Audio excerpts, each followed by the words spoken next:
Hello everyone, my name is William Amzalag and I want to welcome you to our 9th episode of Jeunesse Longevity TV.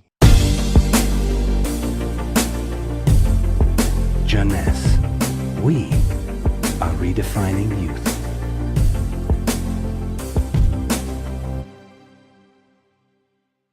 Obesity, or should I say globesity. Today, obesity is a worldwide epidemic disease. There is an outrageous eruption of a worldwide obesity even in the countries where not so long ago famine was the #1 health issue. The fatness of the world is changing rapidly, and this is very disturbing because it's going out of proportion and nobody can get any control of this new epidemic. Many children become obese and then become obese adults. The diseases associated with obesity, such as heart disease, cancer, and especially diabetes, will explode. That will mean a lot of sick people all over the world. The cost in terms of death, diseases, and money spending is just astronomical. Think about today. There is in the world about 3 billion people overweight and 800 million real obese. The cost of obesity in the United States is about 150 billion per year, which is 10% of the total US medical cost. So what is the difference between overweight and obese? Overweight means that you gain only a few kilos above standard, from 1 to 15 kilos for adults. Above this threshold, you're considered as obese.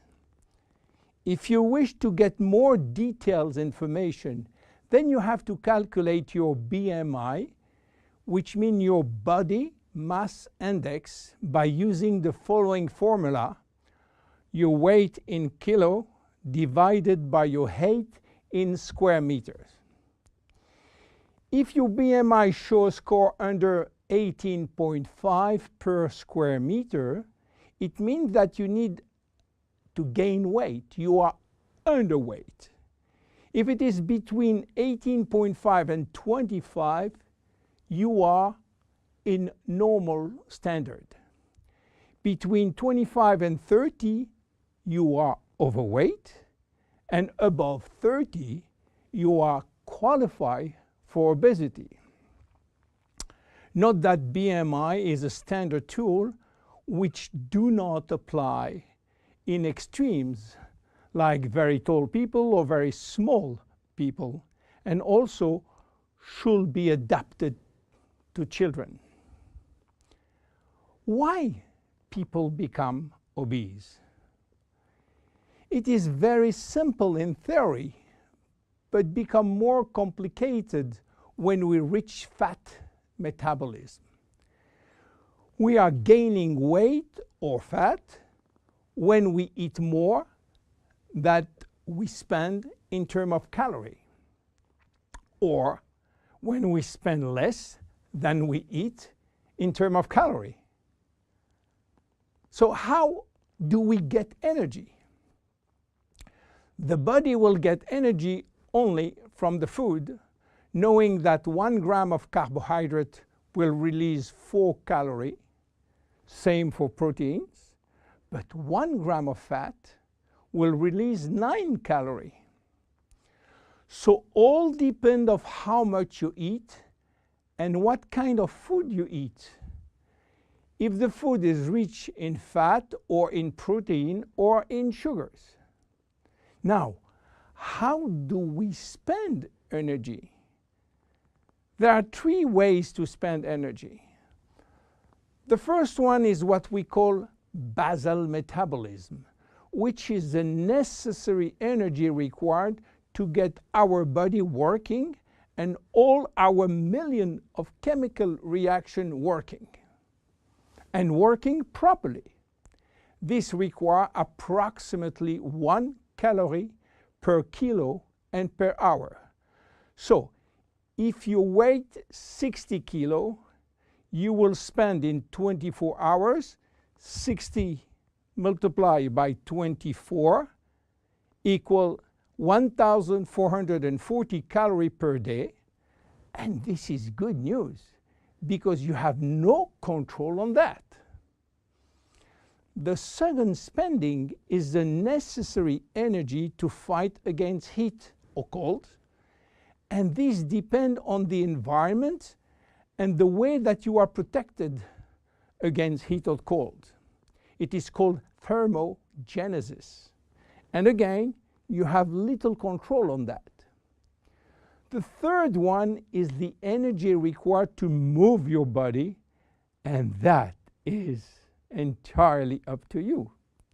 This is to say that physical activity is the only controllable way to spend energy. We will see later that this very simple way of gaining or losing weight is influenced by many other factors, and especially the control of fat metabolism by a sophisticated group of hormones.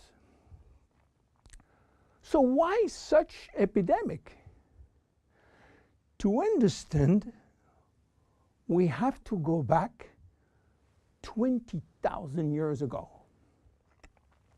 As surprising that it can be, our genes have not changed for the last 20,000 years. At this time, life for humans was quite difficult. In fact, life was based on food availability, and food was really available only during spring and summer. The rest of the time, no food, almost famine. Our genes has to adapt and to work in accordance with this alternance of abundance and famine, and they create a kind of energy storage. The fat cell was born. This cell has the capacity to storage all kind of energy derived from fat, from carbohydrates, and even proteins. It can increase 50-fold its size and retain energy in the form of triglycerides. Because of uncertainty of food availability, our genes were oriented toward the saving mode, which means that every time we eat, all the energy coming from the food was oriented in the storage facility. What happened 20,000 years later? Our genes are still oriented towards saving mode, but there is no more famine.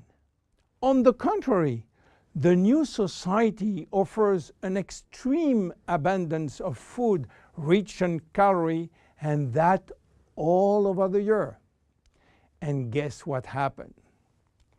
Everything is going first in storage. And once in storage, it is very difficult to get out. You understand now why it is very difficult today not to gain weight or fat. But there is another factor. 20,000 years ago, in order to bring food at home, men were hunting, fishing, or climbing trees to get fruits. And that was a huge energy spending mode. Today, with a new technology created for lifting heavy items or escalator or elevator, we reduce drastically our energy spending. You understand now why it is so easy to gain weight or fat.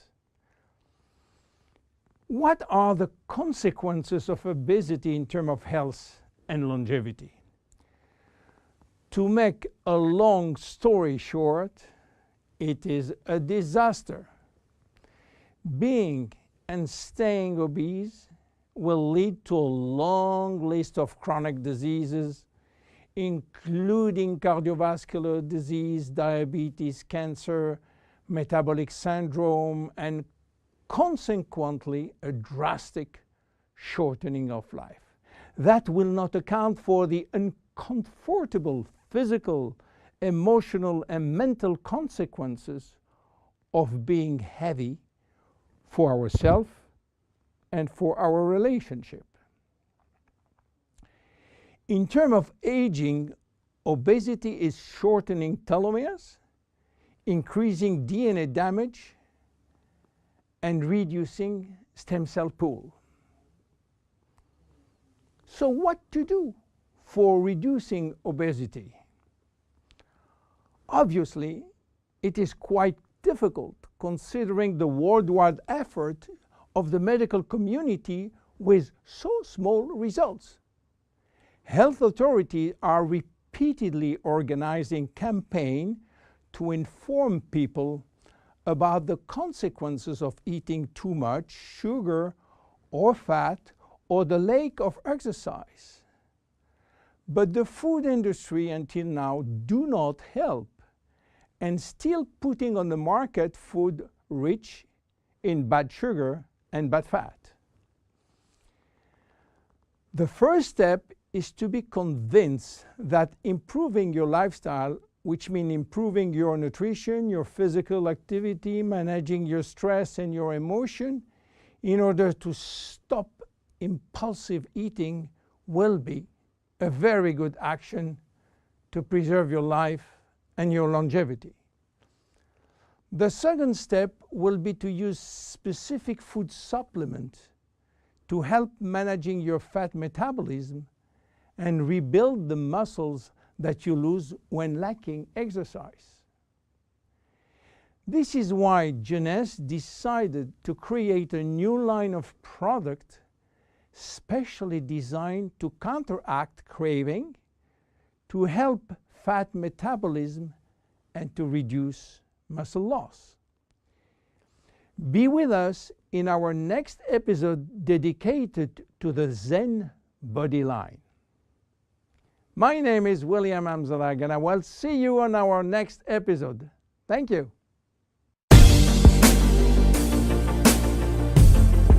Jeunesse. We are redefining youth.